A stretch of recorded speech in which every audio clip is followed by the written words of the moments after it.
নমস্কার বন্ধুরা, সবাই কেমন আছে? পিপুর শাক দিয়ে আমি কাঁচকলা, আলু, পেঁপে, বেগুন দিয়ে পাঁচমিশালি তরকারি করবো একটা। পিপুর শাকটা আমি কেটে নেব। বন্ধুরা, আমি পিপুর শাকটা তোলা দেখাতে পারিনি, আমি কালকে অনেক দূরে গেছি পিপুর শাক তুলতে। পিপুর শাক দিয়ে পাঁচমিশালি একটা সবজি করব। এটা হয়ে গেছে, কাঁচকলাটা কেটে নেব আমি এখন, ছাড়িয়ে নেব ভালো করে।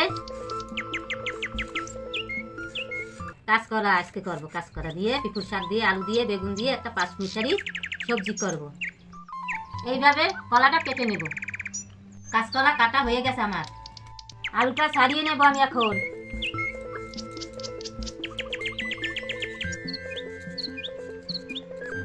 লম্বা করে আলুটা মাঝখানে চিড়ে নেব, চিড়ে নিয়েছি এখন এই লম্বা করে কেটে নেব, মোটা মোটা করে এইভাবে কেটে নিয়েছি আলুটা। কেটে নেব লম্বা করে চিড়ে নিয়েছি, এখন মোটা করে ছুঁড়ে নেব। হ্যাঁ, পেঁপেটা কষ হয়, পেঁপে অনেক সময় হাত চুলকে অনেকে, আমিও পেঁপে কাটতে পারি না বেশি একটা, এখন আমার হাত চুলকে মাঝে মাঝে। লম্বা লম্বা করে পেঁপেটা কেটে নিয়েছি আমি এখন। ঠিক আছে আমার, এখন আমি বেগুনটা কেটে নেব, মাঝখানে চিড়ে নেব, লম্বা করে কেটে নেব, মোটা মোটা করে এইভাবে কেটে নিয়েছি। বেগুনটা কাটা হয়ে গেছে আমার, সবজিটা আমার দেওয়া হয়ে গেছে। বেগুন, পেঁপে, কাঁচকলা, আলু আমি একসাথে করে ধুয়ে নিয়ে আসছি। পিপুর শাক দেওয়া হয়ে গেছে। আগে একটা মাছ কিনে নিয়েছি, সেই মাছের মাথাটা দিয়ে পিপুর শাক দিয়ে একটা পাঁচমিশালি করবো। মাছের মাথা দিয়ে পরিমাণ মতো হলুদ দেব, পরিমাণ মতো নুন দেব। এখন ভালো করে মেখে নেব মাছের মাথাটা, আমি সুন্দর মতো মেখে নেব। চলো বন্ধুরা, আমি এখন রান্না করতে যাব। কড়াইটা গরম হয়ে গেছে, এখন আমি তেলটা ঢেলে দেবো, সাদা তেল। ভালো করে নাড়ি চাড়িয়ে নেব। আমি মাছের মাথাটা বসিয়ে দিলাম কড়াইতে ভাজা। মাছের মাথাটা আমি এখন উঠিয়ে দেবো। হ্যাঁ, হয়ে গেছে একটু কি সুন্দর লাল লাল করে। দেখো ভাজা হয়েছে না কেটে, হ্যাঁ মাছের মাথা ভাজা হয়ে গেছে আমার। এখন আমি বাটিতে তুলে নিলাম, মাছের মাথাটা তুলে নিলাম বাটিতে। আমি পিপুর শাকটা দিয়ে দিলাম কড়াইতে, কাঁচকলা, আলু, বেগুন, পেঁপে নিচে একসাথে করে পাঁচমিশালি সবজি হওয়া হচ্ছে মাছের মাথা দিয়ে, সেবা কাটে মাছের মাথা দিয়ে। পিপুর শাকে পাতাটা কম দিয়ে রান্না করবেন, বেশি দিলে কিন্তু পিপুর শাকটা পিছু হয়ে যায়, ভালো লাগে না। আর ডাটাটা বেশি দেওয়া যায়, পিপুর শাকে অনেক উপকার আছে।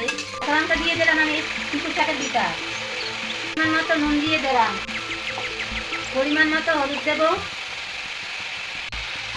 ভালো করে নাড়ি চাড়ি নেব। নাড়ি চাড়ি নেওয়ার পরে আমি এখন জলটা ঢেলে দেবো। জলটা ঢেলে দিলাম আমি এখন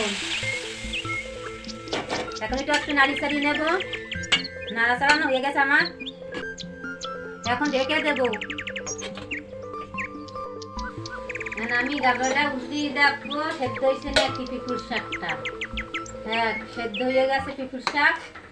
আমি আগে যে মাছের মাথাটা ভেজে নিয়েছি, সেই মাছের মাথাটা দিয়ে দেবো পিপুর শাকের ভিতর।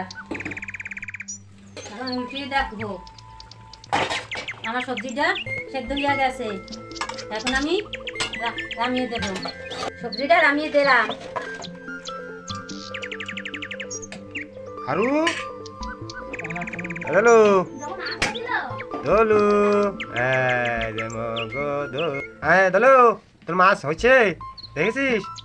এখন ভাত খাবে, মাছ ভাজা হবে তারপর।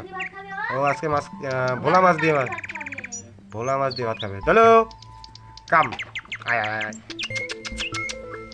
পাঁচফোড়ন আর শুকনো লঙ্কা নিয়েছি আমি, পরিমাণ মতো তেল দিয়ে দেবো। আমি ফোড়নটা দিয়ে দেবো এখন এই তেলের ভিতর। পাঁচফোড়ন, তেজপাতা দিয়ে দেবো, নাড়ি চাড়ি নেবো ভালো করে।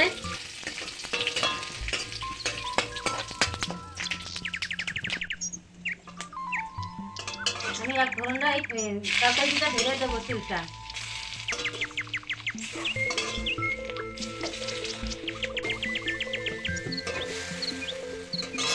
আমি এখন ঢেলে দেবো সবজিটা,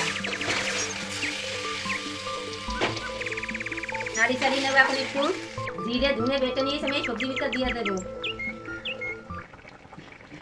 নাড়ি চাড়ি নেবো এখন আমি। ভালো করে সুন্দর মতো এটা হয়ে গেছে। এখন একটু সময় হবে, একটু সময় নামিয়ে, একটু পরে নামিয়ে দেবো সবজিটা। মাথাটা এখন একটু ভেঙে চুড়ে দেবো আমি।